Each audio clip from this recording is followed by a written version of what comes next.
जय श्री कृष्ण। कृष्णाय वासुदेवाय हरे परमात्मने प्रणत क्लेशनाशाय गोविंदाय नमो नमः। ओम नमो भगवते वासुदेवाय। आज का प्रसंग बहुत ही प्रेरणादायक, कल्याणकारी और भक्ति युक्त है। श्री कृष्णचंद्र जी के जन्म पत्रिका अन्वितार्थ प्रकाशिका के जो भागवत महापुराण की टीका है, उसके 10वें स्कंध के 3रे अध्याय की व्याख्या करते हुए एक श्लोक आता है कि उच्चस्था शशि भौम चांद्र विष्णयो लग्नो ब्रखो लाभगो जीवा सिंह तुला लिशु क्रमवसात पूषो सनो राहवा नैशीथस्समयोष्टमी बुधदिनम ब्रह्मक्षमत्रम क्षणे श्रीकृष्णाभिवदमं भुजे क्षणमवदाभि परम ब्रह्म तत्। भादों कृष्ण पक्ष अष्टमी रोहिणी नक्षत्र बुधवार ब्रख लगन में भगवान श्री कृष्ण का प्रादुर्भाव हुआ था। 84 वैष्णवों की वार्ता में 84 वैष्णवों की वार्ता एक महात्मा भक्त सूरदास जी का बहुत ही प्रसिद्ध ग्रंथ है।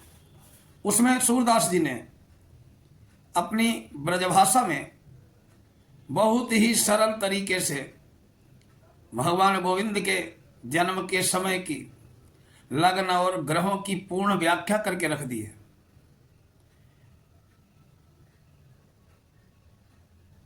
सूरदास जी कहते हैं कि गर्गाचार्य जी जब मथुरा से वृंदावन आए,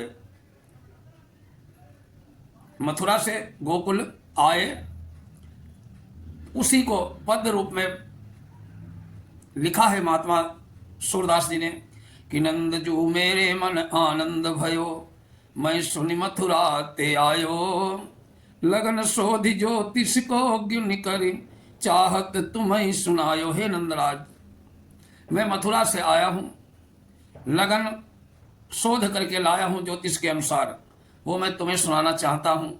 इस बालक का भविष्य संवत्सर ईश्वर को भादों नाम जो कृष्ण धर्यो है। ईश्वर नाम का संवत है, जो 60 संवत है उसमें ईश्वर नाम का भी संवत है, और इस बालक का नाम कृष्ण होगा। रोहिणी बुध, रोहिणी नक्षत्र था, बुधवार है, भादों कृष्ण पक्ष की अष्टमी है, हर्षण योग प्रयोग है और हर्षण नाम का योग है। ब्रख है लग्न उच्च के उडुपति, ब्रख लग्न है और चंद्रमा उच्च के हैं। तन को अति सुखकारी, ये इनके शरीर के लिए अत्यंत कल्याणकारी शुभकारी योग है। दल चतुरंग चलई संग इनके हुई हैं रसिक बिहारी, इनके साथ चतुरंगिणी सेना चलेगी और बहुत ही रसिक होंगे बिहारी जी। चौथी राशि सिंह के दिनमणि महिमंडल को जीते करिह नाश कंस मातुल को निहचई कछु दिन बीते। बोले चतुर्थ भाव में सिंह का सूर्य है, इससे महिमंडल को त्रैलोक्य को जीतने की क्षमता होगी इस बालक में। ये अपने मामा कंस का नाश करेंगे, बस कुछ दिन का ही समय है। पंचम बुध कन्या से शोभित पुत्र बढ़ेंगे सोई। 5वें भाव में बुध है, अपनी राशि कन्या का, इसकी बहुत प्रचुर मात्रा में संतानें होंगी। भगवान की संतानों की तो कोई कमी नहीं रही थी। 16,108 पत्नियां, उनके 10-10 पुत्र, तो वंश तो बड़ा हुआ ही। ये भविष्य महर्षि गर्गाचार्य जी ने बहुत पहले ही बता दिया था। छठे शुक्र तुला के संयुक्त शत्रु बचे नहीं कोई। 6ठे भाव में भगवान कृष्ण के शुक्र जो है शनि के साथ अपनी राशि तुला पर है, और 6ठा भाव जन्म पत्री का शत्रु का होता है, इसलिए इनका कोई भी शत्रु नहीं जिंदा बचेगा। ऊंच नीच ज्योति बहु भोगें, सप्तम राहु पर है, 7वें राहु है, इससे इनके बहुत ही स्त्रियों से संबंध होंगे। केतु मूर्ति में श्याम वर्ण, चोरी में चित्त धरे है, लगन में इनके केतु है, इसलिए इनका वर्ण श्याम है। और इसी केतु के कारण इनको चोरी में बड़ा आनंद आता है। भगवान गोविंद कोई चोर थोड़ी हैं, वो हमारे दुर्गुण भी तो चुरा लेते हैं, हमारी कमियों को भी चुरा लेते हैं, हमारे पापों को भी चुरा लेते हैं। खाली माखन मिश्री ही चोरी नहीं करते हैं। इसलिए भगवान को चोर कहा जाता है और भगवान आनंदित होते हैं। भाग्य भवन में मकर मही सुत, अति ऐश्वर्य बढ़ेगो। गर्गाचार्य जी कहते हैं कि भाग्य स्थान नवम भाव में मकर राशि का मंगल है, इससे इसको महा ऐश्वर्य प्राप्त होगा। ऐश्वर्य की सारी वस्तुएं उपलब्ध होंगी इस बालक को। नवनिधि जाके नाभिवसत है, मीन बृहस्पति केरी। दुज गुरुजन को भक्त होई के कामिन चित्त हरेगो। और ब्राह्मण गुरुओं का, संतों की भक्ति करेगा और स्त्रियों के चित्तों में वास करेगा। कामिनी स्त्रियों के चित्तों में वास करेंगे। नवनिधि इसकी नाभि में बसेंगी। मीन बृहस्पति केरी, बृहस्पति के, मीन के बृहस्पति है आमदनी भाव में, इसलिए अष्ट सिद्धि नवनिधि इनके वास करेंगी। पृथ्वी भार उतारे निहचय या मानो तुम मेरी। गर्गाचार्य जी कहते हैं कि मेरे शोध के अनुसार, ज्योतिष के अनुसार, ये लड़का जो है, ये बालक आपका पृथ्वी का भार उतारने के लिए ही आया है।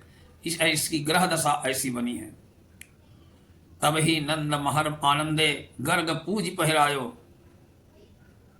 ऐसा जब सुना तो नंद बाबा ने गर्गाचार्य जी को अपने महल में ले जाकर उनकी बहुत पूजा की, बहुत धन धान्य दान दिया,